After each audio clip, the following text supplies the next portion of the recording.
petugas kesihatan. Bisa melalui bidan desa ataupun pak kecil yang ada di desa masing-masing.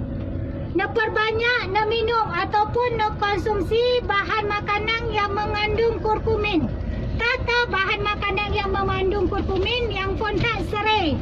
Yang kedua jahe, yang kelih kunyit. Jadi cara nak olah ji, necok serai, necok 5 cm jahe dan necok 5 cm kunyit.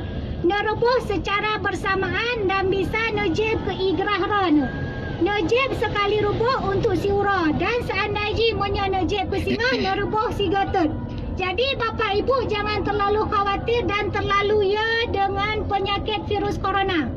Karena penyakitnya bisa dicegah dengan beberapa hal. Yang pertama sekali, seseringlah mencuci tangan dengan sabun di bawah air yang mengalir sebelum dan sudah melakukan aktivitas fisik. Gunakan masker apabila bapa ibu dalam